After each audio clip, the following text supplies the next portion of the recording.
What is up, everyone? I'm Jeff Lund, and this is the Mediocre Alaskan Podcast. Been thinking a lot about Wyoming mule deer hunting. I've been doing some e-scouting on OnX and using Google Earth. The downloadable Google Earth Pro is way better than just the regular old Google Earth. If you go to the web-based program, I just found this out. This is crazy. There's still a couple spots that it's funny that are the places that I want to go, and the satellite imagery is jacked up. It's like you can get so much great satellite imagery of so many different areas, except for a couple spots I'm looking at for deer and goat. But so I've been doing a lot about that. Hopefully, I will draw the mule deer tag in Wyoming, so I can go down there. But that's what I've been thinking about: mule deer in Wyoming with Abby. And then I think about even before then. You don't want to wish your life away. And before then, she's going to be up here in September. We're going to go for a deer and a goat. And then before that, at the very beginning of season, the opener, a buddy of mine is coming down from Fairbanks. We're going to hopefully get a goat. Before that, on the June 10th until July 25th, I'm going to be heading down to Wyoming, doing some fly fishing and some backpacking. It's going to be just an amazing 3.5, 4 months. And then I think, oh, whoa, yeah. When my little bubble of my world gets popped, or my attention goes outside of that bubble, and I think, oh my gosh, yeah, there's a pandemic going on.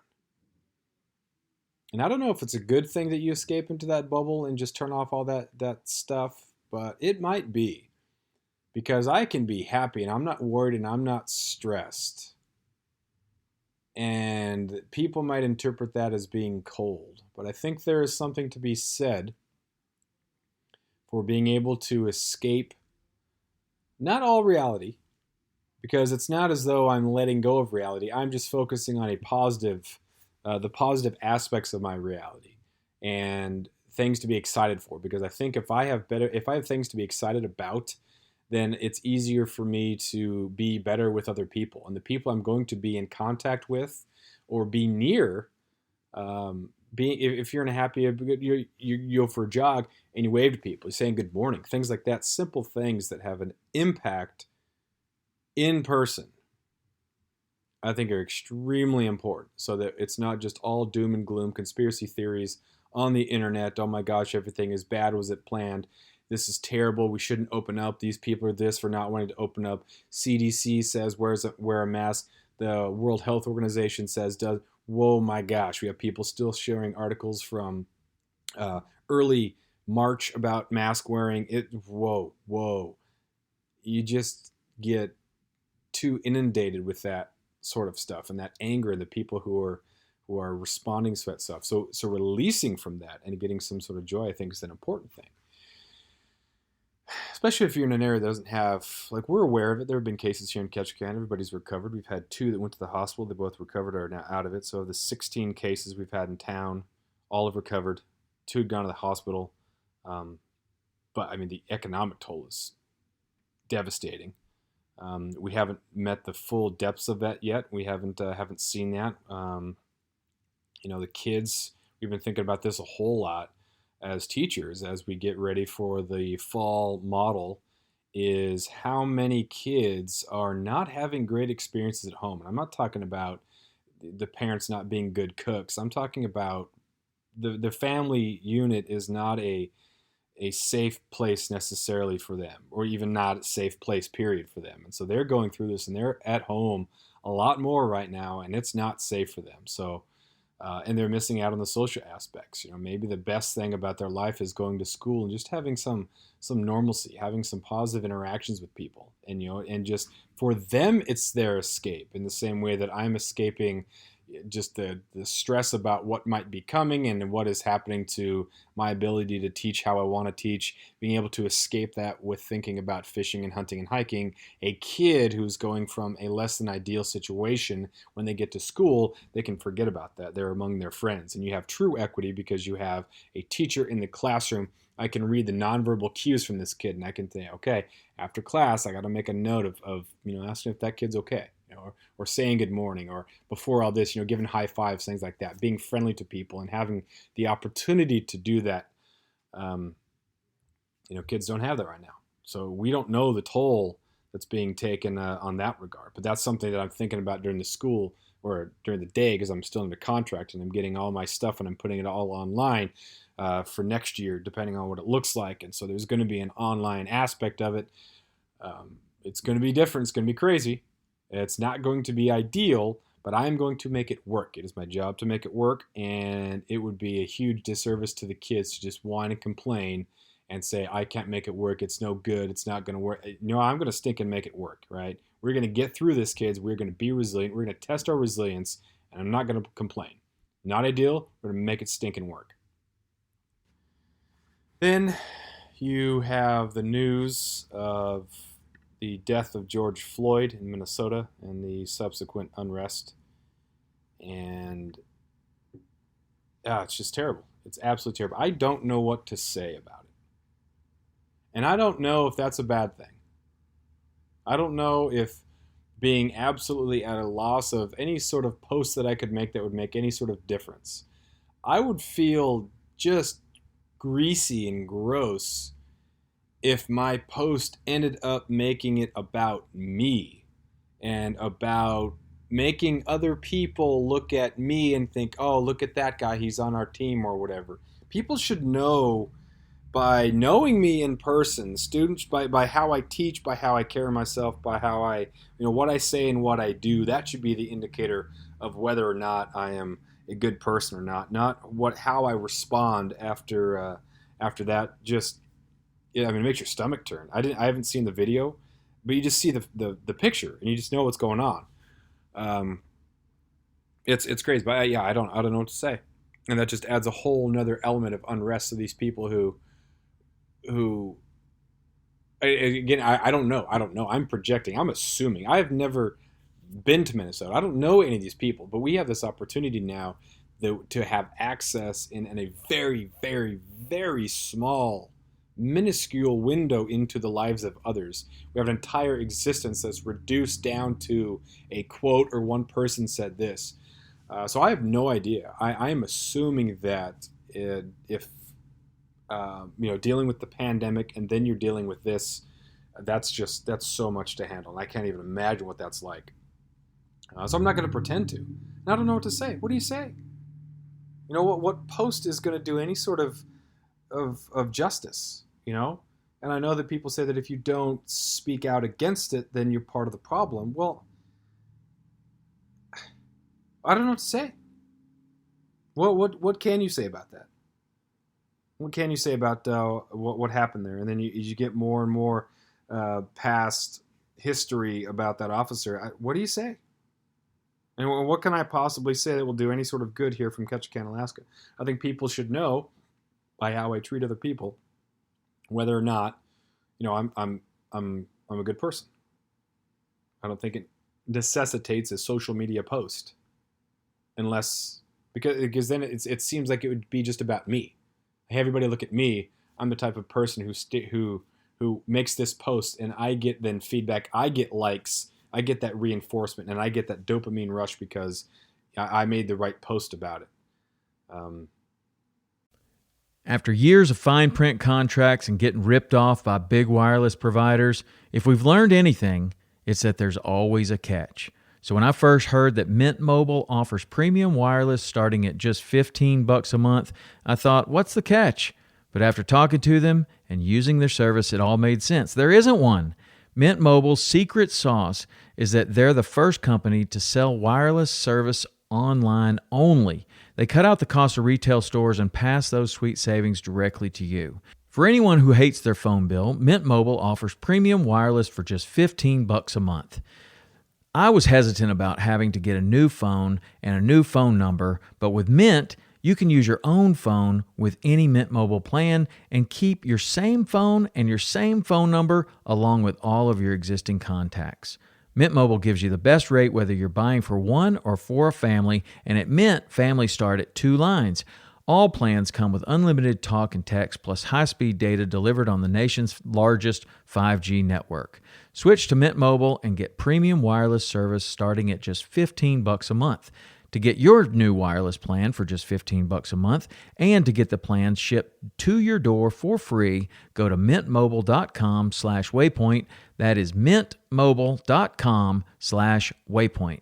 Cut your wireless bill to $15 a month at mintmobile.com/waypoint. I don't know. So I think this is my post. My post is I don't know what to say. It's unfathomable to me. I'm not an expert in history. I'm not an expert in Minnesota urban lifestyle. I'm not an expert in Minnesota rural lifestyle. I'm not an expert in history. I'm not an expert in police procedure. I'm not an expert in due process. I'm not an expert in economics. I'm not an expert in anything. So what in the world could I possibly say? So it's got to be something simple. Because I can't, things are way too complex for me to try to reduce everything down to something that's simple and consumable. So that should not have happened. That's obvious. What else can you say? This is me just trying to fumble through. I don't know how many times that I thought about maybe doing some sort of post, but what do you say? With all this stuff that's going on, what do you say? And I don't know. I think maybe that's part of it. Maybe the real response is just confusion. Is just me struggling with words and saying and I don't know. I don't know. I think there is something to be said about people who have the opportunity to bring happiness and kind of combat that constant flow of negativity that's on social media. How can you just be concerned about yourself at a time like this? Yeah, there's in a way that it can be viewed as selfish, but at the same time, there is positivity in the world, and maybe it's just that link to something that times will get better. People can take all that sort of stuff out of context. If you do make a post, there's going to be someone who says, "Well, have you thought about this?" or make it about themselves by telling you that you haven't thought about this, and it detracts from the real issue of this is an inexplicable, unexplained, so crazy time right now. I think I kind of mixed up my subject verb agreement there a little bit, but it's unprecedented. It's crazy what's going on in here. It's I don't even know how to use words anymore. But I don't think it's wrong to in your area, in your regional area, do things that are positive, that make you feel good, that make you feel happy. I saw a couple posts about people who have been picking up and cleaning up after the protests, and that's awesome. That's great. That's the type of great stuff that should be shared, and that's not ignoring everything else. That's not pretending that it didn't happen. Obviously it's not pretending because you're cleaning up the aftermath, but I think there's something to be said about being able to then, rather than bring the anger from afar into your house, into your community, but bringing unity and joy and happiness into the community with that in mind. The more people who are positive with each other and treating people with respect, and the happiness that you can bring to your region is important. If you bring the anger from the outside world into your interactions with the people who are in front of you or 6 feet away from you, then that's certainly not good. You're taking the negative from what you read about what's happening in North Carolina or Delaware or Texas or of course in Minnesota. If you bring that negativity in your life, now you're bringing the worst of what you've been reading on social media, and then you're making it impact your interactions with other people. And that's terrible. You can't do that.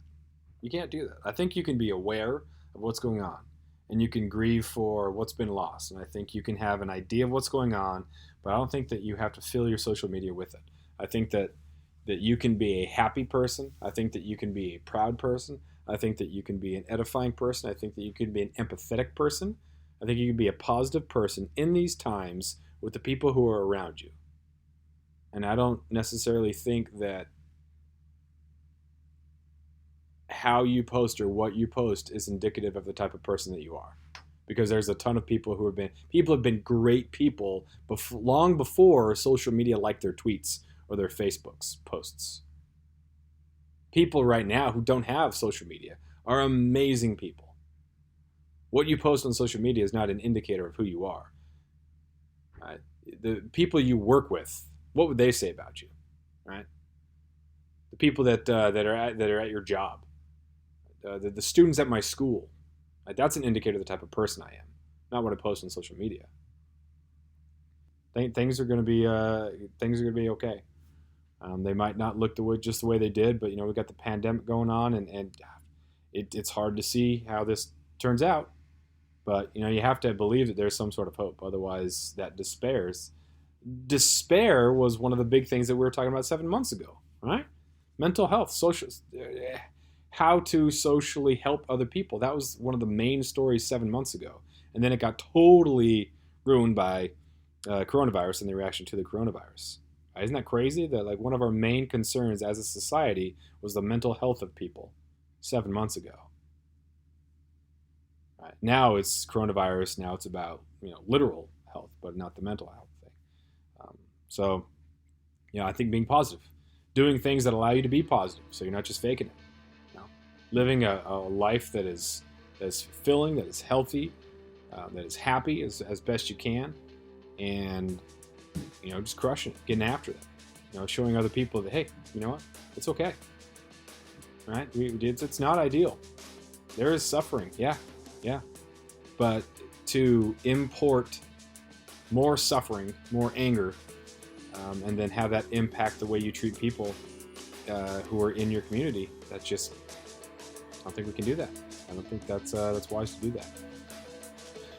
So, call that episode, whatever this episode is. I don't even know what I talked about. A lot of words just thrown at it. Some feelings, some things just don't have words, and you can't really put things to it. So I'll stop there before I ramble too much. Have a great weekend, and we'll talk to you next time.